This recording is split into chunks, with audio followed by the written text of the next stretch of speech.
les HPV oncogènes, des HPV, il y en a des centaines. Le professeur Tandakadje va y revenir. Il y en a à peu près 13 ou 14 qui sont responsables du cancer du col.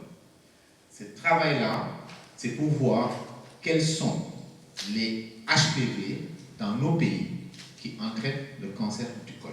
CIN2+, CIN2, c'est lésion précancéreuse, avant la survenue du cancer.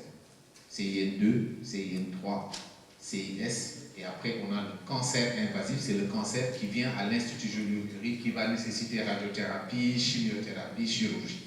Nous, on parle de la détection des lésions avant la survenue du cancer. Les HPV qui sont responsables de ces modifications-là jusqu'au cancer. Alors, ce travail-là, donc ce qui est montré là-haut, est-ce que je peux avoir un pointeur, c'est l'ampleur du problème. Si vous voyez le taux d'incidence, l'incidence c'est le nombre de nouveaux cas par an. Si ce que vous voyez là, 33, c'est dans la région Afrique de l'OMS, 33,4, 21,5 la mortalité. C'est moins de 5 dans les pays où il y a un programme de dépistage. C'est moins de 5. Nous, on est à 33,4. Alors, il est nécessaire de prévenir. Il y a deux moyens de prévention. Il y a la vaccination. La vaccination va non seulement protéger contre le cancer du col, mais il y a d'autres cancers qui sont entraînés aussi par HPV. Ce n'est pas la même ampleur, mais il y a des cancers. Il y a le cancer anal qui existe. Vous connaissez l'homosexualité, le cancer anal existe. L'homosexualité existe. Le cancer de la vulve, le cancer du vagin, le cancer même du l'hypopharynx à une proportion moindre. Et le meilleur test aujourd'hui pour dépister ces lésions précancéreuses, c'est le test HPV.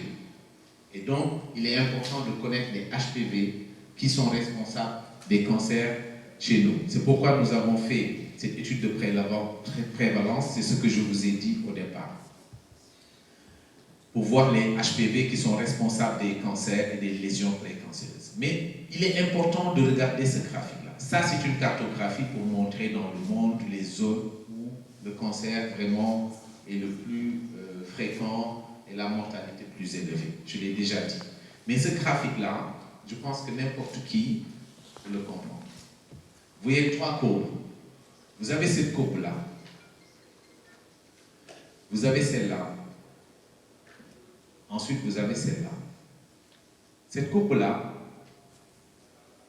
c'est le portage de HPV chez les femmes. Si on prélève HPV chez les femmes, à tout âge, voilà ce qu'on obtient. Ça veut dire quoi? Ça veut dire que presque toutes les femmes sont infectées par HPV. HPV, c'est une infection banale. Mais la particularité, c'est que la grande majorité de ces femmes-là vont l'éliminer très très vite. Très vite. Mais chez certaines femmes, ce HPV-là va persister. Et c'est cette population de femmes-là chez qui il y a, pas toutes, chez ces femmes-là, certaines vont faire des lésions précancéreuses. Et dans cette population de femmes qui vont faire des lésions précancéreuses, certaines vont faire le cancer du col. Et ça, c'est valable partout dans le monde. Alors, la vaccination, vous la voyez ici, il faut empêcher le virus d'arriver au niveau du col. C'est ça le rôle de la vaccination, empêcher le virus d'arriver au niveau du col. Quand le virus est déjà là, le vaccin ne peut plus faire grand-chose. Donc c'est pourquoi on vaccine de très très jeunes filles.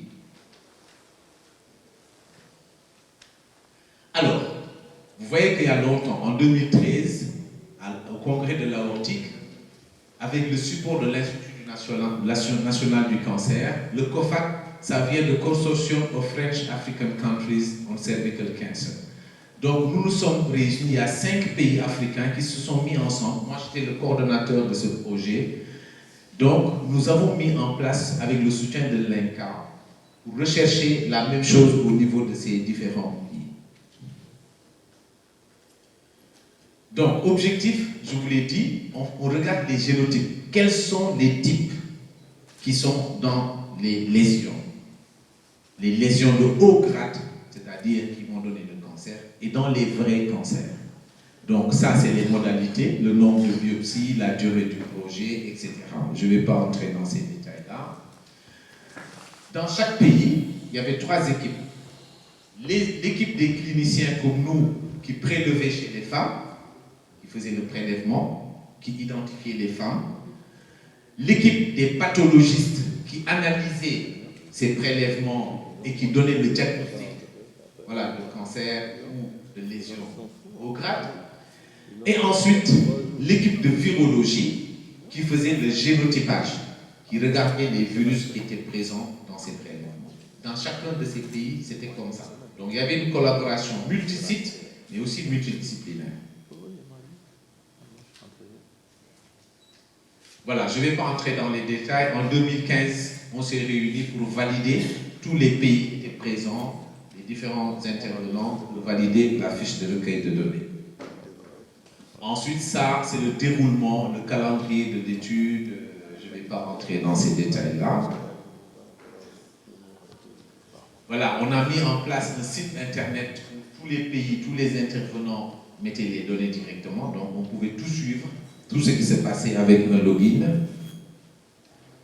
Ensuite, on s'est vu à Abidjan. Et pourquoi la réunion d'Abidjan était très très intéressante, puisqu'il y a l'OMS, il y a beaucoup d'autres organismes qui ont vu que ce travail était intéressant et qui ont participé pour discuter de tous les aspects de la prise en charge du cancer du col. Et on a présenté nos données préliminaires et on a vu qu'il y avait une prédominance de 16 et de 18. Donc ça, c'était les génotypes qui sont ciblés par la vaccination.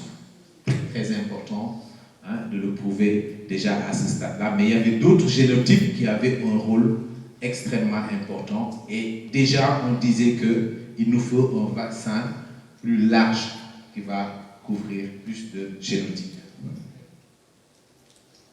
Voilà, ça, c'est les nombres par pays. On voit que Madagascar était en haut, mais Madagascar était en haut parce qu'ils avaient travaillé sur des blocs d'archives. Ils n'ont pas pris les malades qui venaient tout le temps, donc ils sont allés très vite à ce nombre-là. Ça, je ne vais pas entrer dans les détails, c'est la distribution par l'âge. Là également, les types de cancers et de lésions par pays. Ce que vous voyez en bleu, c'était les cancers invasifs, les cancers vraiment qui venaient pour se faire traiter. Alors, là, voilà les résultats. Regardez. Qu'est-ce qui prédomine? C'est 16 et 18. Mais, on leur a dit, attention, 45 et 58, attention, on les voit là. Hein? C'est pourquoi on a dit, ok, vaccin, garde d'asile, Cervarix, c'est bien, mais si on peut avoir le vaccin non avalent, c'est encore mieux. Mais 16 et 18 étaient prédominants. Voilà, c'est ça l'article, la publication qui a été faite sur ce travail-là, qui valide l'efficacité de ce vaccin dans nos différents pays pour arrêter, contrer la survenue du cancer. Voilà, merci.